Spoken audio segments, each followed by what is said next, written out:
pessoal dando continuidade às aulas aqui, será bom, então, bem.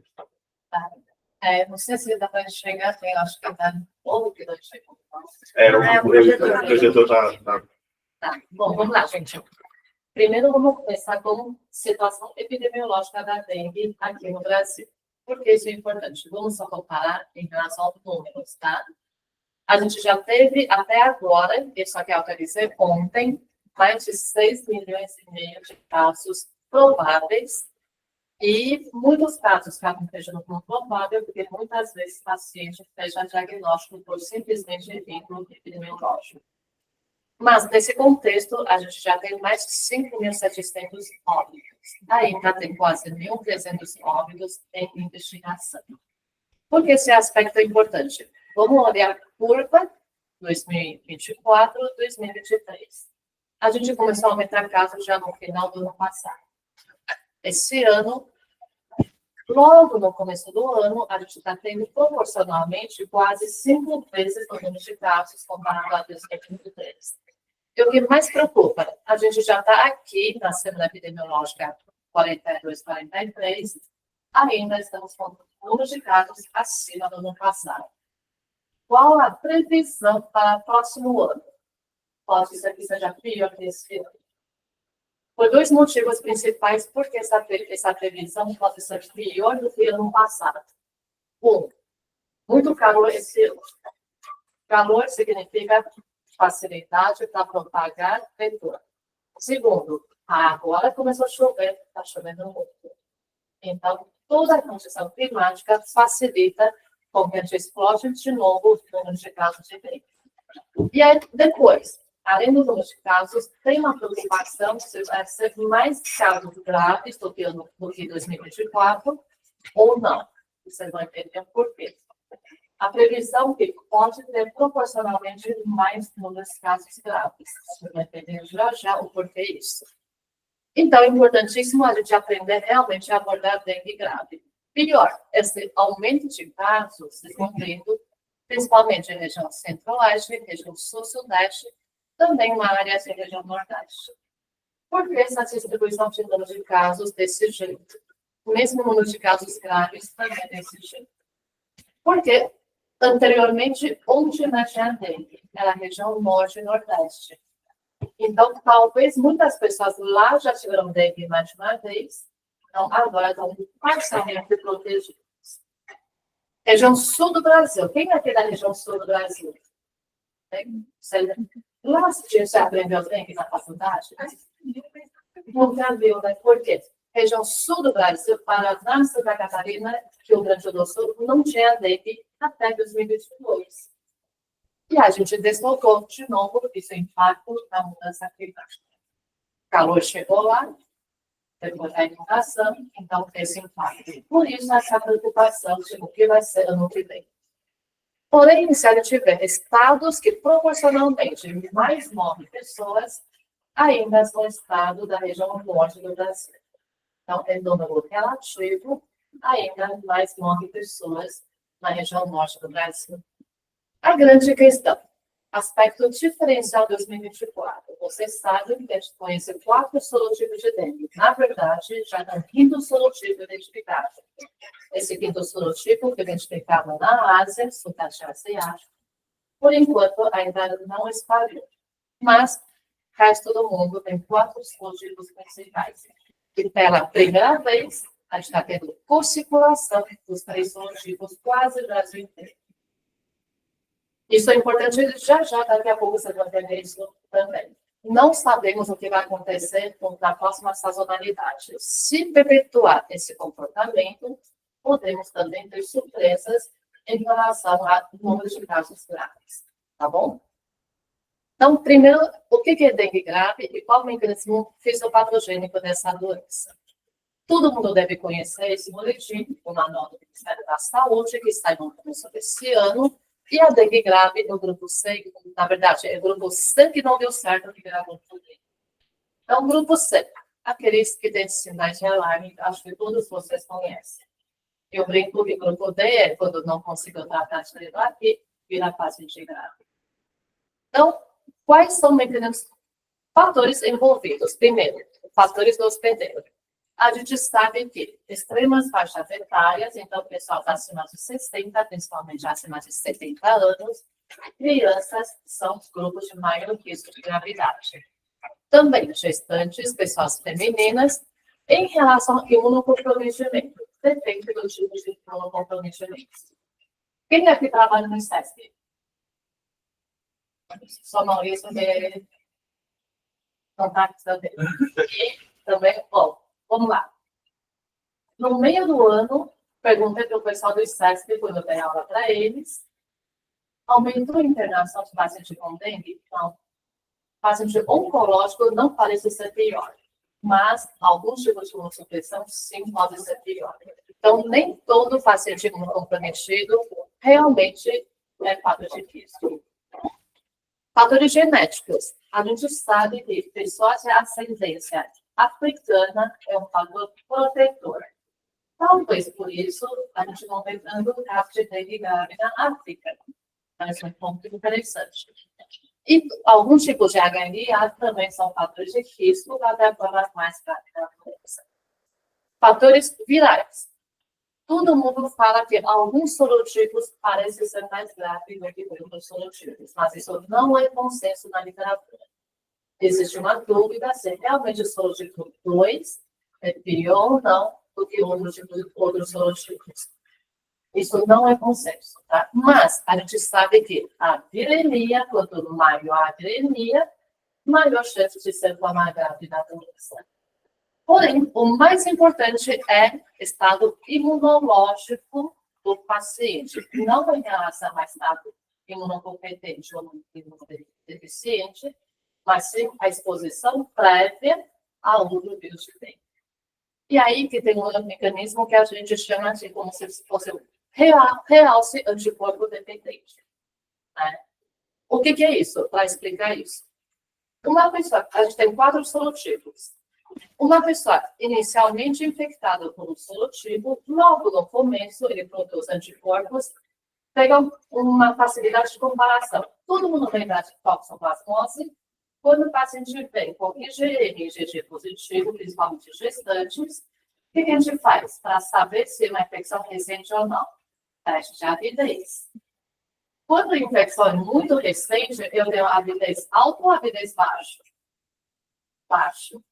Porque ainda não dá tão rápido, específico para aquele agente. Eu mesmo aqui. Quando eu tenho uma infecção inicial, eu produzo anticorpos, que dão anticorpos monotípicos e heterotípicos. Ao longo da passagem do tempo, eu tenho anticorpos só homotípico. Qual a importância disso? Anticorpo homotípico, protege só contra o sorotípico. Enquanto o anticorpo heterotípico tem uma proteção parcial contra outros sorotipos. Aí vem por que a segunda infecção mais grave. Ao longo da passagem do tempo em que eu tenho anticorpo homotípico, se a pessoa é infectada por outro sorotipo, o que acontece? Ele não protege contra essa segunda infecção. Além de não proteger, o que ele faz? Ele facilita que o vírus entre nas células alvos. Então, como se fosse virar passagem para aumentar a entrada do vírus nas células alvas. E, como consequência, aumenta a replicação viral. Então, qual a consequência disso? Quando eu tenho uma segunda infecção com um sorotipo diferente, se já passou 2, 3 anos da infecção inicial, eu tenho um sorotipo que facilita a entrada desse sistema do sorotipo. Por isso que a segunda infecção é mais grave que a primeira. Mas, geralmente, quando o intervalo passou 2, 3 anos. No começo, ainda tem um anticorpo heterotípico que protege parcialmente. Eu facilitei isso. Então, esse aí está aqui o motivo pelo qual a segunda infecção é mais grave. Por isso, a gente, em 2020, teve a pandemia de H1N1, todo mundo ficou em casa, inclusive os agentes de saneamento, os agentes sanitários. Ninguém comprou low foco. Em 2021, alguns lugares começaram a entrar dentro. Em 2022, já teve aumento mais importante. Por isso que em 2024 teve tantos casos graves. Por isso que eu falei para vocês, a gente não sabe o que esperar em 2025.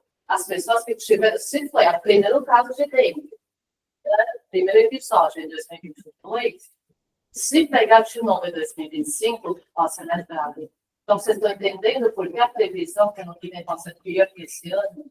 Porque a gente tem muitas pessoas que chegaram em 2022, 2023, 2024. E aí, se pegar de novo ano que vem, pode ser mais grave. Tudo bem? Outro mecanismo envolvido, que se traduzir ao pé da letra, é pecado antigênico original. O que é isso? Quando a pessoa tem esse processo de infecção por outro sorológico, além de não proteger, estimula a resposta inflamatória. Esse estímulo, se for aberrante, tem também tal de tempestade de citocina.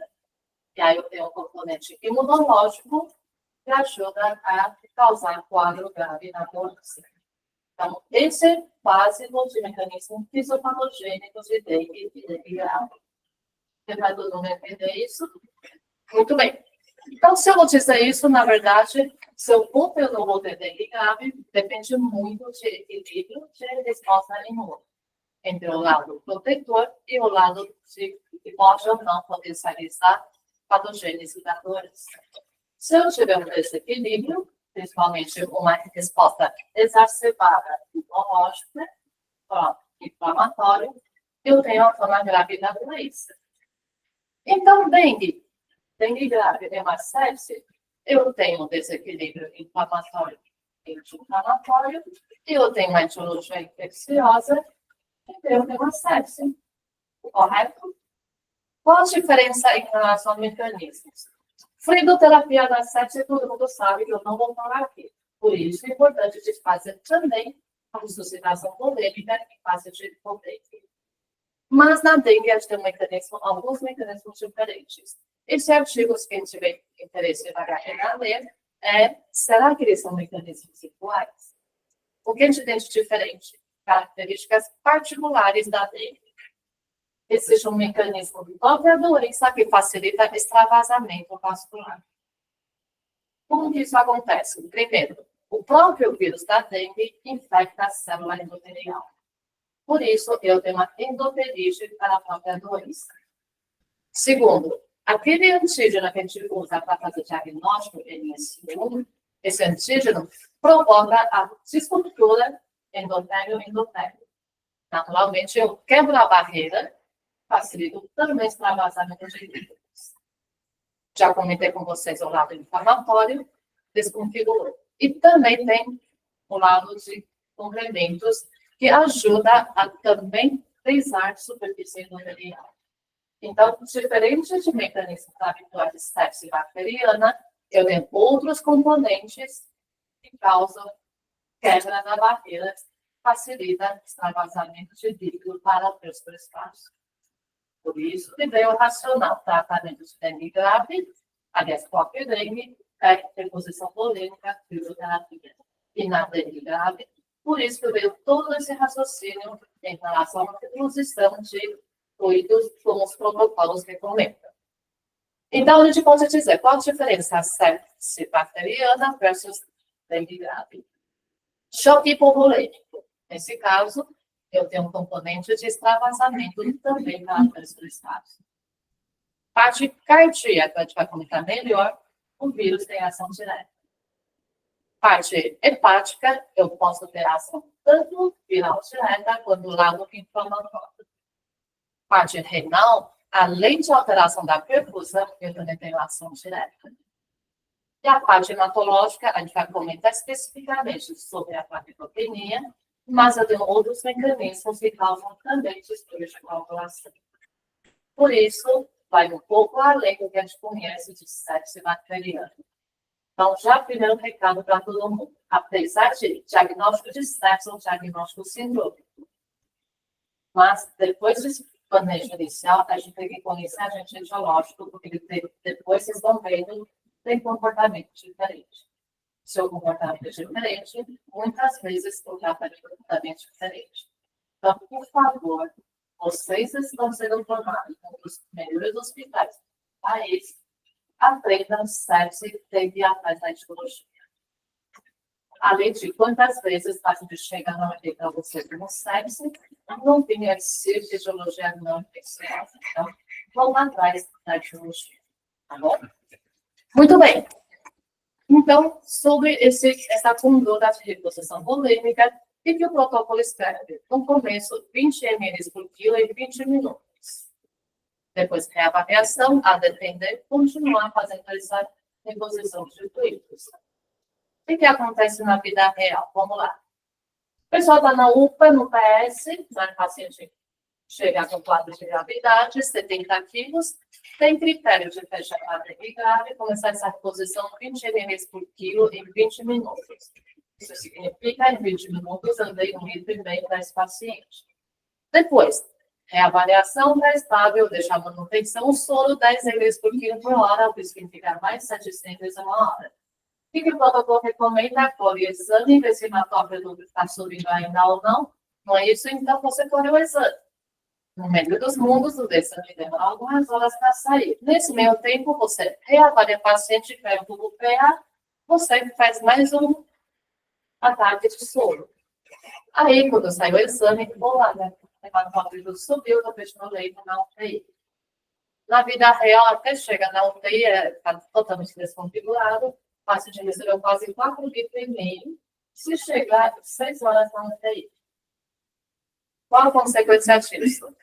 Cada vez mais se discute quando o paciente chega com sobrecarga volêmica quando chega na UTI.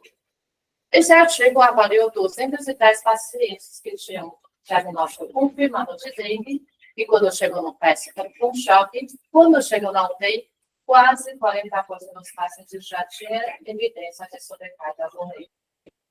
Desses, 10% tinha edema dos pulmões. Ao longo do tratamento da internação, outros 30% dos pacientes tiveram sobrecarga volêmica, mas quase 10% tiveram edema dos pulmões. O que significa, ao longo da internação, mais de 80% dos pacientes tiveram evidências de sobrecarga volêmica e mais de 20% tiveram edema dos pulmões. Por isso, a pergunta que eu mais recebo é: eu continuo dando soro? Vamos lá. Quais fatores físicos identificaram para ter essa complicação de sobrecarga volêmica? Pessoas que receberam fluidoterapia endovenosa prolongada, pessoas que fizeram vários bolos para expansão volêmica, pessoas desnutridas e paciente feminino. A parte desse artigo, isso é de 2018, ou seja, vocês não conseguem chegar bem aí, recomendou fazer focos quando o paciente chega, e na época ele recomendou raio-x e o ultrassom-vermelho. Aí a pergunta que todo mundo me faz é: mas faz parte do mecanismo fisiopatogênico extravasamento de líquido? Se eu fizer um raio-x, tem lá um pouquinho de derrame, um pouquinho de congestão, será que isso não é da própria fisiopatogenia? Afinal, a doença fala do extravasamento. Por isso que é cada vez mais importante também avaliar a parte realmente cardíaco volêmico. Então, cada vez mais eu já recomendando, quando o paciente chega na UTI, faça focos. A gente tem esse estudo bem interessante de comparar, juntar valores hemodinâmicos, cardiovasculares hemodinâmicos, através de ultrassom leito, junto com raio-x e lactato, para avaliar se o paciente precisa ainda ou não o volume. Então, primeira coisa, quando o paciente chega na UTI, se já recebeu expansão volêmica no PS, você já recebeu mais ou menos 40 a 60 ml por quilo lá na sala de emergência, a primeira coisa, faz focos para ver se ainda tem que dar volume ou não. Tudo bem? Muito bem. E o coloide? Só um detalhe. Esse protocolo que está no manual do Ministério de Expansão Volêmica, assim como o protocolo que está na OMS, de onde vem essa quantidade de fluidoterapia. Estudos, principalmente na década de 90, em crianças. A gente não tem estudo igual a adultos. Tá? Coloide é a mesma coisa. A gente tem, primeira pergunta é: quais são os fatores prognósticos de evoluir para dengue grave? Vocês estão vendo? albumina, seja no começo, seja ao longo da internação. Então, pacientes que têm hipoalbuminemia têm maior risco de embriaguez da doença. Essa outra revisão sistemática e meta-análise também encontrou albumina baixa como parâmetro diagnóstico. Em que sentido? Provavelmente não tem pressão oncótica para sustentar o líquido intravascular. E aí, o que acontece? A gente tem alguns estudos, esse estudo de 2001, em crianças, novamente, comparando coloide versus cristalóide. Só que esses estudos, a comparação, é na fase de expansão, não na fase de resgate. O que esse artigo encontrou? O grupo que recebeu coloide teve recuperação da diferença de pressão mais rápida. Só um detalhe. Choque em paciente com dengue, eu tenho pressão convergente. Diferença entre pressão arterial, sistólica e diastólica diminuída. Quanto mais convergente, maior a gravidade. Tá? E esse estudo mostra que quem recebeu coloide teve a recuperação da pressão com melhora da convergência das pressões mais rápido, apesar de não ter diferença em relação à mortalidade. Estudo em crianças. Outro estudo também. Crianças de 2 a 18 anos também fizeram grupo que tem diferença de pressão 10 a 20 e outro grupo de diferença menos de 10. Cada um dos grupos também na fase de expansão, diferentes soluções, inclusive coloide, e o que eles encontraram? Em ambos grupos, pacientes que receberam coloide também recuperam mais rápido a diferença de pressão. Porém, todos os pacientes que precisam de resgate receberam coloides. Por isso, manual do Ministério, aquela estratégia de usar coloide só para resgate está certo? Não temos evidências sobre isso. Mas, por outro lado, vem a pergunta: se o Ministério da Saúde colocar todo mundo já começar a expansão, ou quem tem fato de risco já começar a expansão com albumina, o problema é o custo da albumina. Por isso, eles fizeram um documento para usar para resgate. Então, quem a gente deve ficar atento?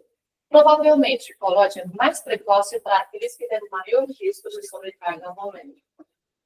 O paciente que está muito desnutrido, talvez essas pessoas tenham maior benefício de começar coloide mais cedo. Mas, muito cuidado com coloide sintético. Vocês lembram que restante, por exemplo, tem risco de sangramento. A gente está falando de uma doença de sangue. Então, nesse momento, o coloide, o único recomendado é soro albuminado. Tudo bem? Próximo ponto é a pergunta que eu mais recebi esse ano. E vasopressor? Quando que eu começo no paciente com dengue? Vamos lá. Vamos olhar fatores de risco associados ao óbito em paciente que já tem dengue grave. Esse estudo de 2015 que ele encontrou pessoas idosas, baixos níveis de albumina sérica, paciente que tem a parte 2 elevado e soma elevado. Outro estudo, um pouquinho maior, 143 pacientes, que 33 foi ao óbito, fato de risco ao óbito, números de disfunções orgânicas. Mais uma revisão sistemática, essa aqui é uma avaliação, que diversos estudos, que eles encontraram? Soma elevado, apache alto, lactato aumentado, albumina sérica baixa, disfunção respiratória, cardiovascular neurológica, necessidade de ventilação mecânica, terapia científica de instituição renal. Se a gente colocar tudo isso, o que eu posso dizer aqui? Quais são os fatores associados ao óbito? Aquele que tem a lesão viral extensa, com repercussão inflamatória, e aquele que tem muito tempo de repercussão tecidual, e tem muitas funções orgânicas. Baseado nisso, vem a pergunta. Esse artigo é bem interessante que ele olha. Esses pacientes, esses 6 artigos, que viram pacientes internados na UTI, ficou com o slide. Mais de 60% dos pacientes com forma grave da doença, com disfunção orgânica, inclusive com sangramento, olha a frequência de uso de vasopressor. O que deve ser maior por 50%. Então, vem a pergunta, será que a gente está usando errado vasopressional dengue? Todo mundo já aprendeu sete teologias da etiologia. A gente não faz mais que no passado, faz a ressuscitação polêmica, se não melhorar, aí que liga a droga vasoativa. Vocês sabem isso também quanto eu. Na primeira aula, se estiver no hipotenso, enquanto faz a ressuscitação, já começa a droga vasoativa. Aí vem a pergunta, será que isso é aplicado na dengue? Não temos evidência de nada. Porque, afinal, as pessoas simplesmente esquecem droga vasoativa na dengue. E nem aquele artigo que eu mostrei para vocês. Mas a pergunta, esse artigo é bem interessante, será que a gente está usando tarde? Será que a gente não tem que aprender como transformar esse sepsis e também começar a droga vasoativa um pouco mais precoce? Enquanto já passou a primeira e segunda fase de expansão, já começar a droga vasoativa para evitar disfunção orgânica tão prolongada? Mas o que eu recomendo para vocês?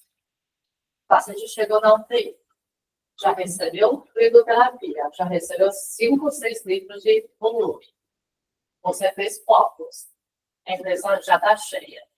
Mas ainda tem sinal de uma perclusão. O que você faz? Sim, pode ligar a droga vasoativa. Porém, lembra que a fisiopatogenia da doença ainda não acabou.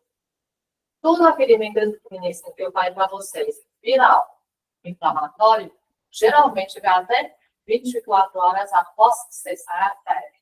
Tanto que a nível ambulatorial, que a gente fala para o paciente, não é a hora que ficar com febre e ficar com risco, não. Geralmente, a hora que some a febre é que vem o risco. E esse risco é treinado por 24 ou 48 horas. Por isso que lembrem que o mecanismo fisiopatogênico ainda existe. Por isso que eu fiz questão de mostrar para vocês. Então, mesmo se você toma essa droga vasoativa, esses são pacientes que precisam focos a cada 6 horas, talvez até menos, para avaliar mesmo com droga vasoativa, se precisa manter ou não a expansão política. Então, o importante é, independente de se ligou droga vasoativa, precisa reavaliar se a intravascular está adequada ou não. Não tem nada pior do que estar com droga e com intravascular vazio. E aí piora a lesão orgânica, piora a lesão célula alta. Depende de todo mundo. Essa é a parte mais importante dessa aula. Eu também espero que, durante a pandemia de Covid, a gente no Brasil consegue se juntar para encontrar evidência em muitas coisas de manejo de Covid. Eu já coloquei o pessoal da AMIB, já coloquei o pessoal da DEFINET, de talvez a oportunidade para a gente encontrar a resposta para essa pergunta. Qual o melhor momento de droga vasoativa na dengue? Aí eu sei que agora o pessoal da AMIB, vai estar desenhando um estudo. Se chegar a gente tem ideia de participar sim, para a gente saber qual o melhor momento de droga vasoativa em caso de convênio. Espero que a gente consiga responder isso, porque senão, provavelmente, daqui a 7, 8 anos, Estados Unidos e Europa vão responder isso, porque a dengue chegou lá. Então, essa mudança climática também está levando o dengue para países desenvolvidos. Então, tipo, Flórida já tem caso autóctone, França já tem caso autóctone, Espanha já tem caso autóctone, não sei, durante a Olimpíada que teve esse ano, não sei se você está acompanhando isso. Estamos desesperados de turistas ver como dengue chegar lá. Se você chegar agora lá, tiver dengue, você vai ficar só em dengue. Porque deixar a prefeitura. Por exemplo, se der vetor, tem uma pessoa com epidemia, significa risco de não pagar pela doença. E realmente eu espero que não seja eles que respondem a isso. Sim, a gente pode responder essas perguntas. Tudo bem? Continuando. Dengue não causa dores apenas a nível vascular. Eu tenho lesão em outros órgãos-alvos que pode causar comprometimento também. Vamos começar por. A gente tem estudos de necrópsia que mostra que eu tenho um vírus em diversos órgãos. Pele, tem vários marcadores. Aqui tem pulmão, também tem algum biomarcador positivo. Baço, tem várias marcações de diferentes regiões do baço, positivo. Marquei aqui o sistema nervoso central, então a gente pode ter encefalite, meningite, Guillain-Barré, para a própria doença. Aqui sim, aqui não encontraram. Fígado também, diversos lugares. Também coração, também tem marcação. O que significa eu tenho ação direta do vírus em diversos órgãos. Também tem esse artigo, esse aqui é um relato de caso aqui do HC, que encontraram presença do vírus no coração, testículo, fígado, rim, pulmão, baço, pâncreas e cérebro. Então, estou falando de uma etiologia viral que pode acometer quase todos os órgãos. Todo mundo aqui já viu alguém com dengue, tem aquele rastro cutâneo e depois da estampa. A viroide secundária é o efeito citopático direto na pele. Então, vamos lá. A nível cardíaco, o que a gente sabe que pode acontecer? O vírus pode infectar direto o miocárdio. O vírus pode causar, como já comentei, o lado de resposta imunológica, a resposta inflamatória. Então, eu posso ter miocardite secundária à ação viral, assim como secundária ao lado inflamatório. O que a gente tem de alteração na literatura?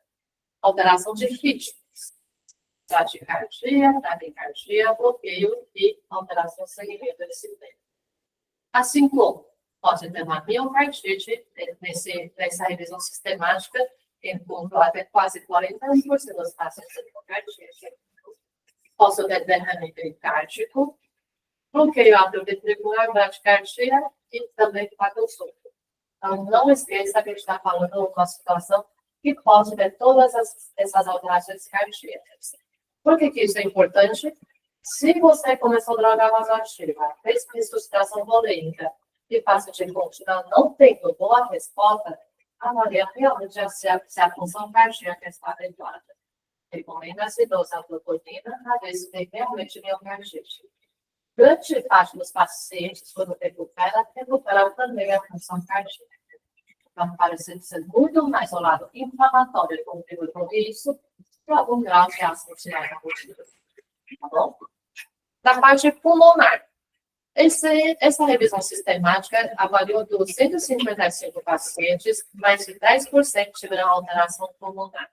Quais manifestações encontradas? O mais importante é a edema pleural, provavelmente secundário a extravasamento de líquidos. Mas também teve bronquite, edema dos pulmões, pleurite e hemorragia alveolar. Então, pensem que também pode acontecer isso. E o pior, presença de manifestação pulmonar aumenta o risco de óbito. É um fator que aumenta a letalidade quando recupera de feito. Parte hematológica. Vamos lá. Por que tem que ter plaquetopenia? Quando que eu transfundo plaqueta? Então, vamos entender por que tem que ter plaquetopenia. Primeiro, eu tenho supressão medular por mecanismo inflamatório. Além de desvio de citocinas para a produção de resposta inflamatória e de redução de plaquetogênese. Segundo, o vírus da dengue usa a plaqueta como sua célula-alvo para a replicação. Megacariócitos é uma célula que usa a replicação. Por isso, também tem a destruição periférica. E a destruição periférica também tem componente de imunocomplexos. Por isso, eu tenho plaquetopenia. Tem 3 mecanismos que causam isso. Aí vem a pergunta, é o transfundo? Vamos lá, tem bastante evidência na literatura sobre transfusão profilática paciente com dengue. Esse estudo pegou quem tem plaqueta abaixo de 30 mil que não está sangrando. Então, começou a um grupo pequeno. O que eles encontraram? Não teve diferença entre aqueles que receberam plaqueta profilática, tanto em relação à concorrência de sangramento, quanto em relação à gravidade de sangramento, assim como em relação à duração de sangramento. Tá bom, o outro artigo pegou um nível um pouquinho menor, plaqueta abaixo de 20 mil. Fizeram a mesma coisa, ele já bem maior, mesma coisa. Não teve diferença em nenhum tipo de sangramento, nem nos primeiros 7 dias, nem nos 21 dias. Depois tem um artigo que faz uma revisão sistemática com mais de 1.900 pacientes. Também não encontraram nenhuma evidência de benefícios da exclusão profilática, tanto de plaqueta quanto de plasma fresco. Então, gente, apareceram dois artigos bem interessantes. Está na hora de a gente parar de falar de transfusão profilática de plaquetas. Não são tão benefícios, como posso ter até malefício. Porque eu estou dando comida para o vírus, afinal, eu estou oferecendo célula alta. Então, transfusão só se tiver sangramento. Tudo bem? Aí a gente tem que falar, mas 10 mil plaquetas, não vou transfundir, não. Não vai transfundir. Lógico, com 10 mil plaquetas, se tiver gente hemorrágica, acha que isso é sangramento, você transfunde. Caso contrário, não. O que você faz quando vai passar o catéter? Lógico, se o catéter for no local que tem risco, não. Faça procedimento. Ou você pode passar o catéter, evitar dilatar subcutâneo, evitar dilatar o vaso, e aí são transfusões se tiver sangramento. Catéter de Scheid, geralmente é de transfusão. Catéter central, a depender nem sempre é de transfusão. Tá bom? Então, esse é o ponto. E a segunda pergunta que vai ser: o que é plaqueta? Detalhes, vocês perceberam, agora a gente fala dengue grave. A gente não usa mais o termo dengue hemorrágico. Você vai entender o porquê? Nem toda dengue grave é hemorrágica. Toda dengue hemorrágica é grave. Por isso que usou, não usar nessa definição de dengue hemorrágica. Tudo bem? Muito bem. Mas eu também posso ter coagulopatia. Outras não secundárias para que não tenha. E geralmente isso acontece quando eu tenho lesão hepática. Dengue, lesão hepática é muito menos frequente do que a febre amarela. Mas também pode acontecer. E aí a lesão hepática com ação direta, ação inflamatória e também a alteração da perfussão. Tudo isso leva à alteração de produção de fatores de coagulação. Mas eu também tenho estudo que mostra que tem aumento de padrão tecidual na fase febril, assim como alteração no mecanismo de inibidor de ativador de plasma congênito. O que eu posso dizer, na verdade, é a gente tem um desbalanço entre resposta procoagulante e resposta antifibrinolítica. E isso contribui com o sangramento do grau. Tá? A gente tem esse estudo bem interessante que fez TAG, né, tomografia, em paciente com dengue. O que eles encontraram? Em TAG, 71% dos pacientes, aqui tem paciente não grave, tá? Grupo C e grupo D, a maior parte dos pacientes do grupo C. Repare, mesmo assim, em TAG, mais de 71% dos pacientes têm alterado. E quando comparado com exames laboratoriais habituais, tem alteração de grafia da INE e de fibromialgia. Tem mais de metade é alterado. Correlação mais importante é a fibromialgia não alterada. E que tem ou menos comum. Tá? Então, vocês estão vendo que a necessidade de fazer tag específico não contribui muito no manejo de área. Tem. A lesão hepática, independente da coagulopatia, essa revisão sistemática avalia o que acontece com esses pacientes. 63 estudos transversos, 167 artigos de diversos tipos. O que eles encontraram? 154 por 187 relatos, ou seja, de casos, tinham alteração hepática. E o mais interessante, alguns vamos tirar para cá, transaminases, acima de 1000, TGO ou TGT, LP ou ACT. Chega a quase 36% dos casos de dengue, e quando é forma grave, elas aumentam a proporção de pacientes com lesão hepática. Mais interessante, entre os que foram a óbito, até 71% dos pacientes tinham lesão hepática. Bilirrubina, muito mais comum a elevação em pacientes que têm a forma grave da doença. E o mais interessante, muito mais importante, é que ele tem segundo episódio de dengue. Mais um fator de segundo episódio é mais grave do que dengue. Tá? O que eles conseguem correlacionar? A presença de dor abdominal é mais comum em quem tem dengue grave e grande parte também tem alteração de transaminase. Além disso, a ST mais comum é elevação independente. Hepatomegalia é um fator independente associado à alteração de pensamento e muito mais frequente em pacientes que têm choque. A icterícia também mais importante em pacientes de comer grave. O que a gente quer dizer com isso? Se o seu paciente chega com dor abdominal, hepatomegalia, icterícia, causa enzimas reáticas, causa bilirrubina. Porque pode ser que, além do habitual, tem lesão hepática. Precisa pegar mais de olho, que aumenta o risco de óbito. A gente desconfigurou, mas o risco de óbito é quase 5 vezes maior em paciente que tem lesão hepática. Bom, disfunção renal. Vocês estão vendo a sobrevida entre pacientes não disfunção renal e disfunção renal. Quanto maior a disfunção renal, mais compromete a sobrevida do paciente. Então, mais um fator que aumenta o risco de óbito. E o mais importante, estamos falando de um agente de etiologia viral que causa toda a resposta imunológica que eu comentei. Portanto, é um dos agentes que pode causar linfocitose hemofagocítica ou síndrome hemofagocítica. Então, se o seu paciente tem transaminase muito elevada da função hepática normal, além disso, uma pancitopenia, e que não melhora, a leucopenia super intensa, já passou fase aguda, ainda não melhora, avalia se pode estar ou não com síndrome hemofagocítica. Isso muda a conduta, como você sabe. O mais interessante nessa revisão sistemática, eles observaram de 5.000 pacientes, grande parte paciente com forma grave da doença, né? Então, pode acontecer também em paciente que tem a dengue clássica. 3% dos pacientes com forma não grave tinham síndrome hemofagocítica. Entre quem tem dengue grave, chega a 22%. Pode acontecer tanto na população pediátrica quanto na população adulta.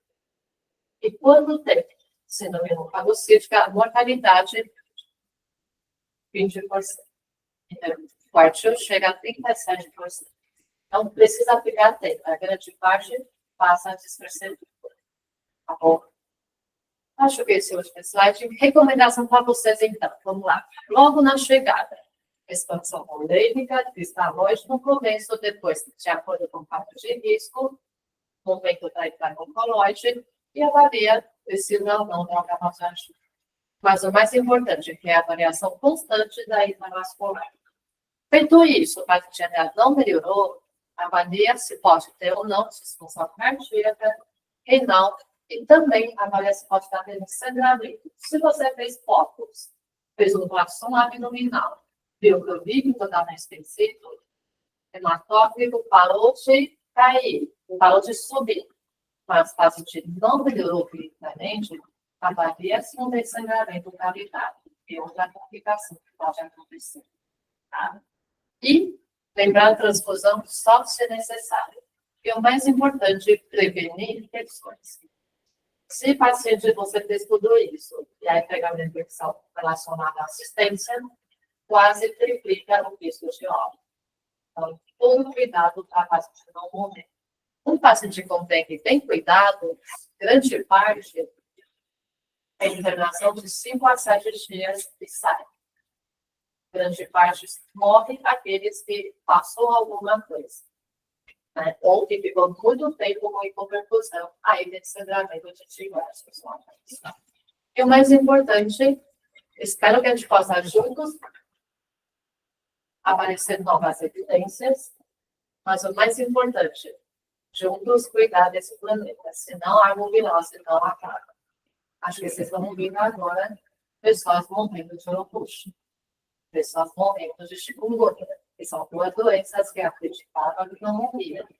Mas quando começa a aumentar o número de casos, começa a ter esse técnico, começa a dando gente, e aí começa a ter volta. Tá bom? É isso.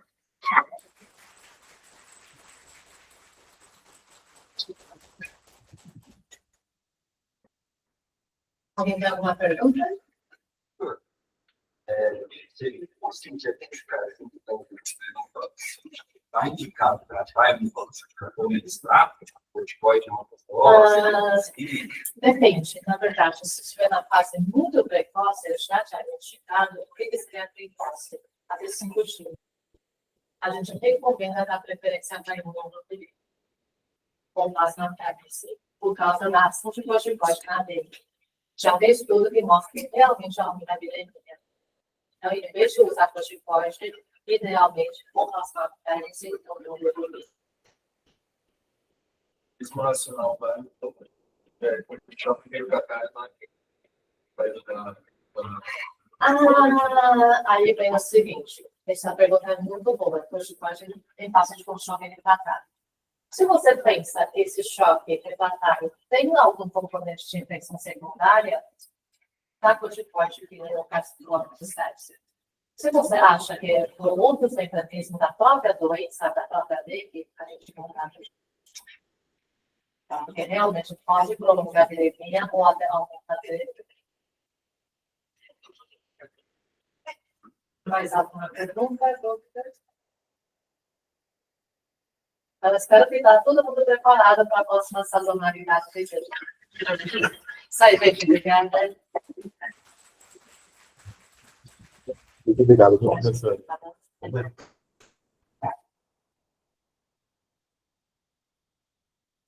Pessoal, então, amanhã a gente